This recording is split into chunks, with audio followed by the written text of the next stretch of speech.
and people who are in Denver and love art may know who you are, but for people who don't, like, introduce yourself to me. Reintroduce yourself to me. Oh my God.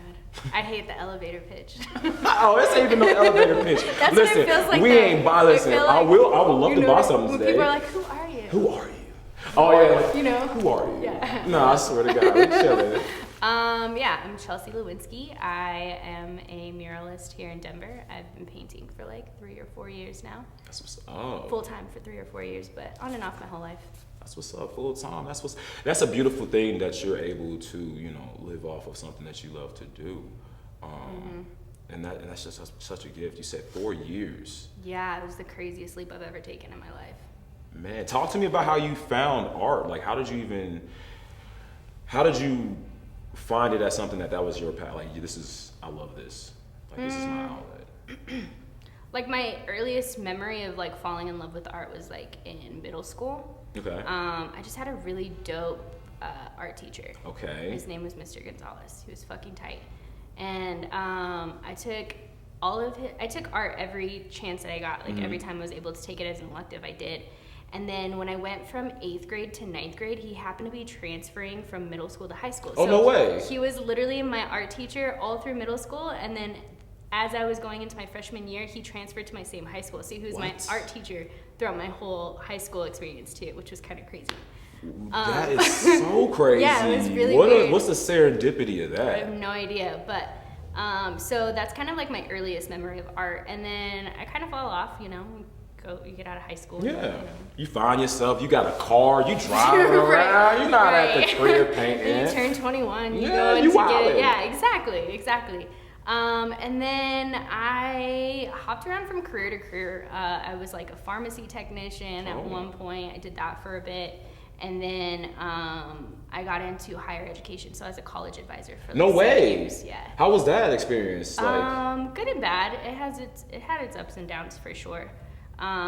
Which it's kind of hilarious because I actually didn't even finish college. I still have like a year of my bachelor's degree left. I love that. You know what? At least you put in that work though. Yeah. You know what I'm saying? I mean, I feel like now as an artist, I feel like I took a lot from that job into my art career, which is kind of crazy. But I was an enrollment advisor, so basically my whole job was to like connect with students. Okay. On a personal level. Yeah. You know what I mean? Right. So doing that for 7 years and like building those people skills and like learning how to connect with people and meeting them where they're at, I feel like has helped me in my art career because I feel like I don't know, it just makes you a little bit more relatable. It's why I'm not a person who puts myself out there very much. And yes. You know what I mean? Yeah. So, you are a woman of a few words, but your art says so much, and it has so much in it that tells many different stories. You have many emotions and motion within them. But yeah, please talk to me about how how did you choose and what gave you the strength to make that leap? Well, okay, so I was drawing in my cubicle. Like I had an iPad and I would just draw in my cubicle as I was on the phone talking to students. So like sometimes I'd be on the phone with students for like 2 to 3 hours, like walking them through the application or whatever. And so there's a lot of downtime. And so in my downtime, as I'm on the phone, I would just be drawing on my iPad. And, eventually I just had a collection of drawings and I fell in love with it more and more. And I was like, man, why did I ever stop drawing? So my whole rebirth in art all started on my iPad again. Like I did nothing but digital art.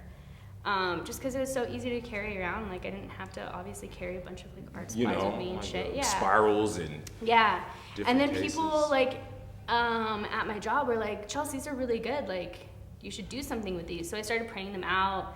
I started putting them in like art shows, and then I started buying canvases, and I started painting, and I started drawing again, and all these things.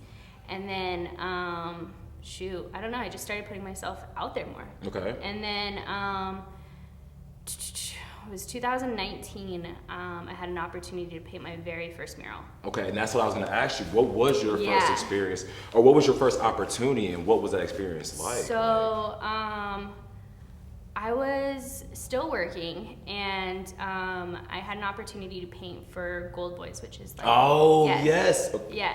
Love them, yes. And this was like when I was still painting with like brushes and stuff, so I've never picked up a can ever, but they wanted, I think it was like 7 or 8 different portraits inside of their front Yeah, room. when they were opening up on Colfax. Yep, I remember that a couple years ago. Yeah. Mm-hmm. And so I've never painted that large scale ever in my life. That's crazy, because that's when the first time I saw your art. Really? I swear. Damn. Because I saw, and I was going to get on this, it was the eyes. Yeah. I was like, that's like, whoa, yeah. that's crazy. Because at first I was like, are they zombies? Like, are they, you know what I mean? But like, I got a closer look, obviously, when I went in, and it was so striking. What made you go with that style? Like, what made you white out the eyes like that on your characters when you were first started? Like, I mean, I feel like every artist goes through different phases and like trying to find themselves within their art. And, I mean, it's a whole story. I mean, listen, we're chilling. You can give me a short version, little excerpts. Yeah.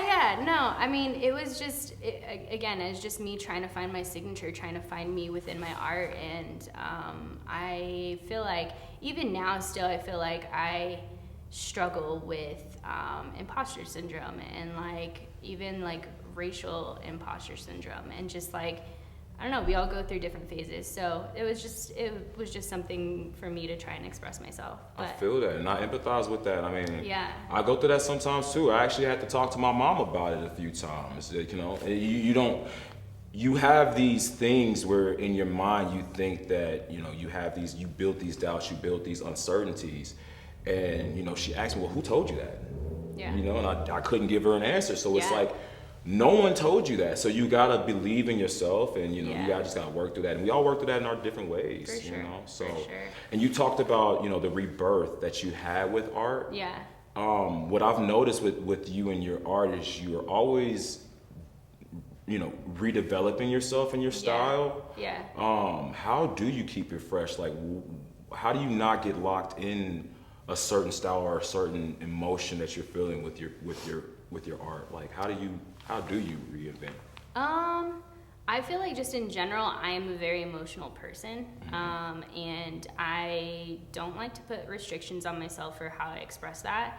I think the whole purpose of like me loving art was that there wasn't any type of rules. Like, I could do and create however I wanted to create, and like I still do that. Like, I still just express what I'm feeling in that moment, and that comes out in different ways all the time with different emotions, whether I'm happy or sad or angry or whatever it is. Like, it just comes out different ways, and I still feel like I struggle with the same things that I've struggled with for years, again, with imposter syndrome, with anxiety, with depression, with all of these different things.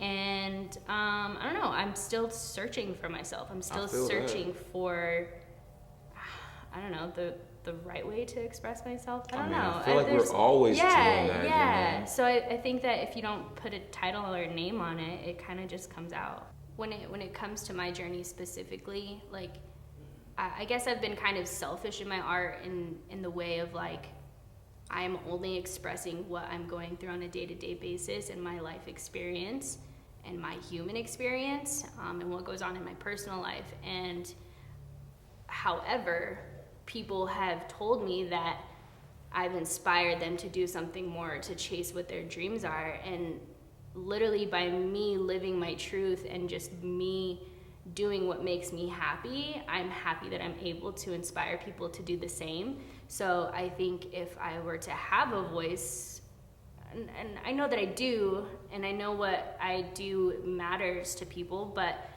at the end of the day, it's not a specific message that I'm giving out. I'm just wanting to encourage people to live their truth. Oh, I like that. Yeah.